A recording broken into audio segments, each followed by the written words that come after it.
হেই everyone, SBMCM scholarship regarding তোমাদের যে সমস্যা বা প্রবলেম, এটা নতুন কিছু নয়। একদম সেই শুরুর থেকে তোমাদের এই প্রবলেম হয়ে আসছে এবং যা এখনো অবধি ঠিক কিন্তু হয়নি। কিছু কিছু কলেজের ঠিক হয়েছে, বাট ওভারঅল এখনো সেই অর্থে সবার কিন্তু ঠিক হয়নি। কিসের কথা বলছি? হ্যাঁ, অবভিয়াসলি তোমাদের ওই registration number, university registration number regarding যে প্রবলেমটা, সেই প্রবলেমটা যেটা আমাদের সেই নভেম্বর যখন থেকে শুরু হয়েছে তখন থেকেই কিন্তু রয়েছে। তবে হ্যাঁ, রিসেন্টলি মানে এই ফেব্রুয়ারিতে বেশ কিছু কলেজের কিন্তু রেজিস্ট্রেশন নাম্বার আপডেট হয়েছে এসবিএমসিএম অথরিটির কাছে। তো সেই কলেজের স্টুডেন্টরা কিন্তু অ্যাপ্লাই করতে পারছে, বাট এখনো স্টিল নাও অনেক কলেজ বা মানে ম্যাক্সিমাম অফ দ্য কলেজের কিন্তু এখনো এই রেজিস্ট্রেশন নাম্বার সংক্রান্ত প্রবলেমটা কিন্তু রয়ে গিয়েছে। ঠিক আছে, তো মানে এটা ঠিক কবে হবে?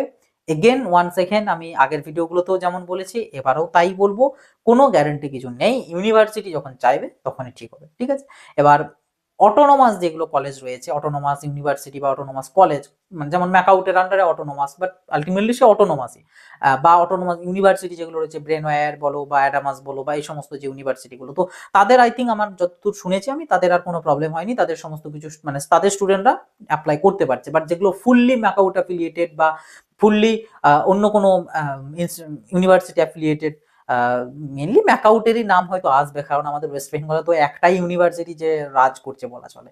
তো এনিওয়ে, অনেক কলেজ কিন্তু এখন অবধি এই প্রবলেমটা ফেস করছে। তো কিছু করার নেই, তোমাদের এখনো অবধি অপেক্ষাই করতে হবে, এর বাইরে অন্য কোনো উপায় নেই।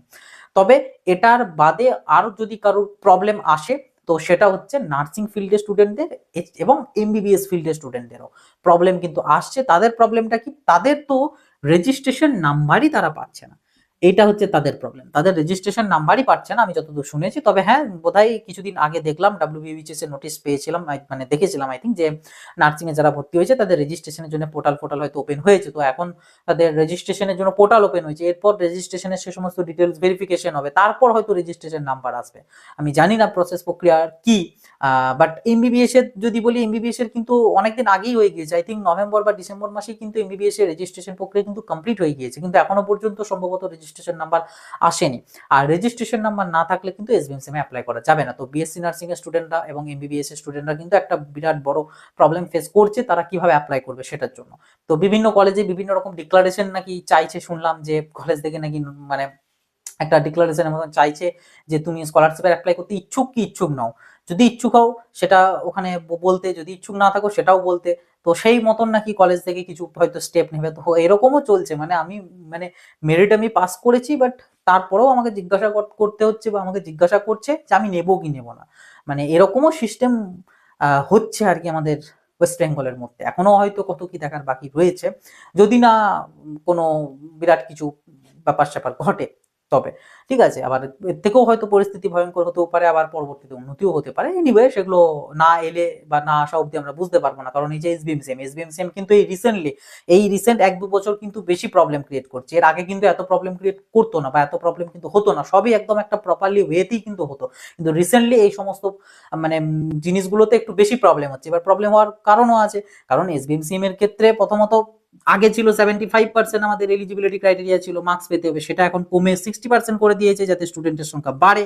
এবার স্টুডেন্টের সংখ্যা বাড়া মানে একটা বুঝতেই পারছো যে মানে আরো বেশি সংখ্যক স্টুডেন্টদেরকে আমি যদি ঢোকাই এর মধ্যে, মানে আমি যদি গভর্নমেন্টের কথা বলি, যে গভর্নমেন্ট যদি বলে যে আমি যদি আরো কিছু জনকে ঢোকাই, তো সেটা আলটিমেটলি তার হয়তো লাভ হতে পারে, আরো বেশ কিছু স্টুডেন্ট তাদের হয়তো ফরে থাকবে, এরকম সামথিং। ঠিক আছে, তো সেটা আর এইটার থেকেই কিন্তু মেন প্রবলেমটা শুরু হয়েছে।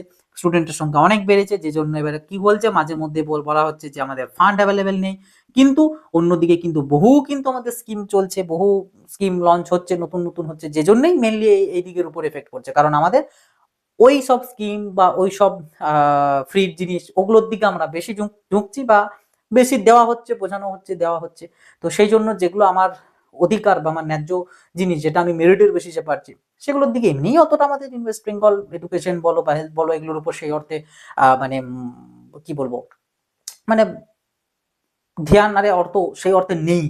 তো তার উপর আবার এই সমস্ত কিছু, তো এফেক্ট আসছেই, অবভিয়াসলি কিছু করার নেই। অন্যান্য বছর যে মানে অন্যান্য বছরগুলোতে আমাদের মাধ্যমিক এক্সামিনেশন বলো বা এইচএস এক্সামিনেশন বলো, এর আগে কিন্তু ম্যাক্সিমাম অফ দ্য ক্যান্ডিডেট, প্রায় 80 to 85% কিন্তু ক্যান্ডিডেট অ্যাপ্লাই করে ফেলে, মানে ফেব্রুয়ারির মধ্যে অ্যাপ্লাই করে ফেলে, এবং এই সমস্ত স্টুডেন্টদের ফার্স্ট লটের টাকা কিন্তু মোটামুটি এপ্রিলের দিক করে বোধহয় এই টাকা আরেও দিয়েও দিত, ঠিক আছে, মার্চ এপ্রিলের দিকে। এবছর সেটা ফেব্রুয়ারি শেষ হতে চললো, এইচএস এক্সামিনেশনও শেষ, মাধ্যমিক তো শেষই, এইচএস এক্সামিনেশনও শেষ, বাট এখনো অবধি আমাদের, আমি জানি না 50% স্টুডেন্ট তো এখনো অবধি অ্যাপ্লাই করতে পেরেছে কিনা, আমার সন্দেহ আছে, তো এখনো অবধি অ্যাপ্লাই হয়নি, তো কবে অ্যাপ্লাই হবে আর কবেই বা তোমাদের টাকা আসবে, এবং তারপর কবেই বা এবছর যারা এইচএস দিচ্ছে বা মাধ্যমিক দিচ্ছে তারা কখন অ্যাপ্লাই করতে পারবে, কোনো গ্যারান্টির কিছু নেই। অথচ স্কিম, নতুন নতুন স্কিম, নতুন নতুন জিনিস সমস্ত কিছু কিন্তু লঞ্চ হতেই থাকছে, ওই দিক কিন্তু বরাদ্দ হতেই চলছে। এই যে রিসেন্টকার যে এবারকার লঞ্চ করা, যেটা 21 to 40 ইয়ার্স এজের যারা অ্যাপ্লাই করতে পারবে সেই স্কিমে, সেখানে তো যে একটা আর্টিকেলে দেখছিলাম প্রায় 80 আই থিঙ্ক 88 lakhs এর মতন টোটাল অ্যাপ্লিকেশন জমা পড়েছে। আমি যদি ধরেও নিই সেখান থেকে অনেক কিছু, অনেক অ্যাপ্লিকেশন হয়তো মাল্টিপল আছে, অ্যাটলিস্ট 50 lakhsও তো আমার থাকবে প্রপার মানে ডকুমেন্টস। তো 50 lakhs ইন্টু আমি যদি 1500 যদি পার মান্থ আমি ধরি, অ্যামাউন্ট বুঝতে পারছো, তো থাকবে কোথায় আমাদের স্কলারশিপের জন্য ফান্ড, থাকবে কোথায়? এবার এটা শুধু একটা স্কিম, এরকম আরো 2-3টে স্কিম কিন্তু লঞ্চ হয়েছে যেগুলো নিউ, তার উপর তো কিছু এক্সিস্টিং স্কিমের অ্যামাউন্ট ইনক্রিজ এগুলো তো রয়েইছে, ঠিক আছে, তো আলটিমেটলি এগুলো থাকবে কোথায়? তো এবারেও দেখে নেবে, তোমাদের টাকা পেতে কিন্তু দেরি হবে, মানে যেটা মনে হচ্ছে আমার। এবং ইভেন গত বছরকার টাকাও এখনো পাইনি, এরকমও বহু মানে স্টুডেন্ট আছে, কমেন্ট বক্সে দেখবে, কিছুটা ঘাটাঘাটি করলে নিজেরাও দেখতে পাবে, যারা বলছে যে আমি এখন আগের বছরেরই পাইনি, আমি এলিজিবল ছিলাম বাট পাইনি। এবার যারা পাইনি তাদের আর পাওয়ার সম্ভাবনা কিন্তু নেই, কারণ নতুন সিজন শুরু হয়ে গেছে, নতুন অ্যাপ্লিকেশন শুরু হয়ে গেছে, সমস্ত কিছু নতুন শুরু হয়ে গেছে। তো এনিওয়ে, মানে এই ভিডিওটা করার মোটিভ এটাই যে তোমাদের সাথে জাস্ট একটু এই রিগার্ডিং ডিসকাস করা এবং বলা যে আলটিমেটলি এখন কি চলছে বা কবে কিভাবে কি হতে পারে। রেজিস্ট্রেশন সংক্রান্ত প্রবলেম যাদের রয়েছে এখনো সে প্রবলেম থাকবে, কতদিন থাকবে কোনো সিউরিটি নেই। বিএসসি নার্সিং, এমবিবিএস এই সমস্ত স্টুডেন্টদের যে সমস্যাটা, সেটারও কবে কি সলিউশন হবে কোনো গ্যারান্টি নেই, কারণ যে মানে ভাবে চলছে, কোনো মানে সিউরিটি দেওয়া খুব মুশকিল যে কবে কি ঠিক হবে, কারণ এগুলোর উপর এখন ওই জন্যই অত আর কারোর ইন্টারেস্ট থাকছে না, ঠিক আছে। তো যাই হোক, এনিওয়ে, এসবিএম সংক্রান্ত যদি পরবর্তীতে কখনো কোনো সেই অর্থে হিউজ কিছু আপডেটস কিছু আসে, তো ডেফিনেটলি সেগুলো তো শেয়ার করবো। তবে হ্যাঁ, এসবিএম সিমের লাস্ট ডেট নিয়ে অনেকে একটা মানে বড় কোশ্চেনের মধ্যে আছো যে আমাদের এসবিএম সিম এর লাস্ট ডেট কবে, মানে তবে তো তোমরা একটা আন্দাজ করতে পারবে যে মোটামুটি তখন অবধি আমরা অ্যাপ্লাই করতে পারবো, এখন যেহেতু পাচ্ছি না, অনেকে এটার জন্য কিন্তু চিন্তিত হয়ে আছো। তো তোমাদের উদ্দেশ্যে বলবো, ন্যাচারালি অন্যান্য বছরকার আমি যদি কথা বলি, তো অ্যারাউন্ড কিন্তু তোমাদের জুলাই বা আগস্ট মাস অবধি, কিন্তু জুলাই থেকে আগস্ট মাস পর্যন্ত কিন্তু তোমাদের স্কলারশিপের অ্যাপ্লিকেশন চলে, মানে প্রিভিয়াস ইয়ারে, এটা হচ্ছে 2025-26 সিজনে, ঠিক আছে। তো মানে প্রিভিয়াস কার রেকর্ড অনুযায়ী মোটামুটি জুলাই বা আগস্ট 2026 অবধি কিন্তু গত বছরের অ্যাপ্লিকেশন চলবে। তারপর আবার অক্টোবর নভেম্বর থেকে আবার 2026-27-এর জন্য শুরু হবে, যেটা 2027-এর আবার জুন জুলাই বা আগস্ট অব্দি চলবে। তো এরকমটা হতো, বাট যেহেতু এবছর এত প্রবলেম রয়েছে, তো সেক্ষেত্রে এটা হয়তো ইনক্রিজ হতেও পারে। আর এবছরকার যেটা 2026-27-এর, সেটা হয়তো আমাদের অক্টোবরের জায়গায় সেটা ডিসেম্বরও হয়ে যেতে পারে, কোনো গ্যারান্টির কিছু নেই, ঠিক আছে। তো আলটিমেটলি ডেট এখন হিউজ আছে। অনেকে এই কিছুদিন আগে একটা মানে নোটিশ বা জিনিস ভাইরাল হয়েছিল, বা তোমরা দেখছিলে যে 28শে ফেব্রুয়ারি নাকি তোমাদের লাস্ট ডেট স্কলারশিপের অ্যাপ্লাই করার জন্য। তো হ্যাঁ, ওটা ডেট ছিল, কিন্তু ওটা ঐক্যশ্রী স্কলারশিপের, ওটা এসবিএম সিএম এর নয়। আর ঐক্যশ্রীর পোর্টাল কিন্তু একদম ফাইন আছে, ঐক্যশ্রীর পোর্টালে কোনো রকম কোনো সমস্যা কিন্তু হয়নি। যারা যারা মাইনরিটির থেকে বিলং করো, অর্থাৎ হিন্দুইজম বাদ দিয়ে অন্য যে কোনো রিলিজিয়ানের যারা রয়েছে, তোমরা ঐক্যশ্রীতে অ্যাপ্লাই করতে হবে তোমাদের। তো ঐক্যশ্রীর পোর্টাল একদম ফাইন আছে, ঐক্যশ্রী সেই নভেম্বর মাস থেকে চলছে, নভেম্বর বা অক্টোবর মাস থেকে, ঠিক আছে। তো ওই ঐক্যশ্রীর লাস্ট ডেট দেওয়া হয়েছিল 28 ফেব্রুয়ারি, ঠিক আছে। তবে হ্যাঁ, অনেকে ঐক্যশ্রী আর এসবিএমসিএম এর মধ্যে গুলিয়ে ফেলো, বাট ডিফারেন্স কিন্তু কিচ্ছু না। ঐক্যশ্রী স্কলারশিপ আর এসবিএমসিএম স্কলারশিপ কিন্তু সেম স্কলারশিপ, শুধুমাত্র এসবিএমসিএমটা দেওয়া হয়েছে বা বলা হয়েছে স্পেশালি আমাদের হিন্দুইজম রিলিজিয়নদেরকে, আর ঐক্যশ্রীটাও হচ্ছে আমাদের এসবিএমসিএমই, বাট এদের পোর্টালটা একটা আলাদা করে দিয়েছে যারা মাইনরিটিস থেকে বিলং করে, অর্থাৎ এক্সেপ্ট হিন্দুইজম, ঠিক আছে। এছাড়া কোনো চেঞ্জেস কিছু নেই, দুটো সেম, শুধু পোর্টালটা তোমার রিলিজিয়ন বেসিসে ডিফারেন্ট, ঠিক আছে। বাট এটার প্রবলেম সেই গোড়ার থেকে রয়েছে, বাট ঐক্যশ্রীর প্রবলেম কোনো কিছু হয়নি। এবং তোমাদের যা কিছু নোটিশ, এই যে নোটিশটা যেখানে বলা হয়েছিল 28 ফেব্রুয়ারি, সেই নোটিশটা কিন্তু এসবিএমসিএম থেকে দেয়নি। তোমরা দেখবে ওই নোটিশটা ছিল WBMFDC বা এরকম সামথিং কিছু একটা ছিল, মানে ঐক্যশ্রীর যে সংস্থাটা রয়েছে তাদের, তো ওদের নামে ছিল।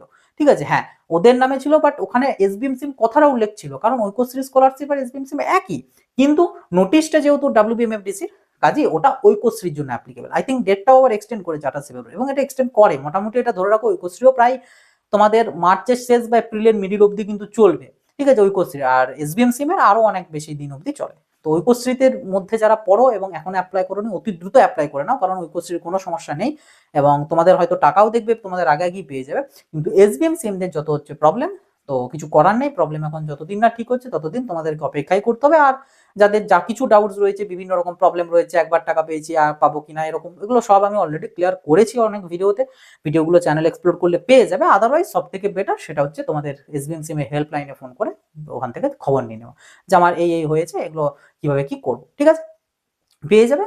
আর লাস্টলি একটা বিষয় নিয়ে যেটা বলে আর কি শেষ করবো, সেটা হচ্ছে তোমাদের এসবিএম সিমের টাকা রিফান্ড নিয়ে। বিশেষ করে যারা ওই অলরেডি একবার টাকা পেয়েছিলে এবং সেটা ফেরত দিতে চাইছো, তো তারা অনেকে জিজ্ঞাসা করছিলে যে ফেরত দিতে গেলে আমাদের কি লাগবে বা কি করতে হবে। সেটা হচ্ছে তোমাদের বিকাশ ভবন তো যেতে হবে অফলাইনে, মানে এমনি ইয়েতে ফিজিক্যালি যেতে হবে, এবং সেটার সাথে তোমাদের একটা TR7 দেখবে একটা ফর্ম পাবে, যে ফর্মটা তোমাদের এসবিএম সিম পোর্টালেই কিন্তু অ্যাভেলেবেল রয়েছে। তো সেই TR7 ফর্মটা নিয়ে যেতে হবে, ফর্মটার সাথে সাথে তোমার বেশ কিছু ডকুমেন্টস লাগবে, লাইক তুমি যে বছর অ্যাপ্লাই করেছিলে সেই বছরকার অ্যাপ্লিকেশন ডিটেলস, সেটা তোমাকে নিয়ে যেতে হবে। তার পাশাপাশি অবশ্যই টাকাটা, অ্যামাউন্টটা, যে পরিমাণ অ্যামাউন্ট পেয়েছিলে সেই অ্যামাউন্টটা ক্যাশে নিয়ে যেতে হবে।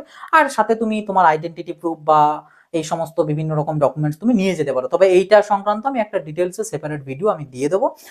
যাদের রিফান্ড সংক্রান্ত ডাউটস গুলো রয়েছে, তোমরা এই ভিডিও ডেসক্রিপশন বক্সে তোমরা লিখে, সরি এই ভিডিওর কমেন্ট সেকশনে তোমরা লিখে জানাবে যে তোমার কি ডাউটস রয়েছে, তাহলে নেক্সট যে ভিডিওটা আমি যেটা দেবো রিফান্ড পলিসি রিগার্ডিং বা রিফান্ড সংক্রান্ত, তো সেখানে সেগুলো যাতে আমি কভার আপ করতে পারি এবং তোমাদের ডাউটস যাতে ক্লিয়ার হয়ে যায়, ঠিক আছে। তো রিফান্ড নিয়ে যাতে যা কিছু প্রবলেম রয়েছে সমস্ত কিছু কিন্তু কমেন্ট বক্সে অতি অবশ্যই জানাবে, ওকে। তো আজকের ভিডিওটা এই পর্যন্ত, আর বেশি বাড়াবো না ভিডিওটা। তো ভিডিওটা সবার সাথে পারলে শেয়ার করে দিও, এবং চ্যানেলটাই নতুন হয়ে থাকলে সাবস্ক্রাইব করে নোটিফিকেশনে ক্লিক করে অলে সেট করে রাখো। আবার দেখা হবে নতুন একটা ভিডিও। সকলে ভালো থাকো, সুস্থ থাকো, বাই।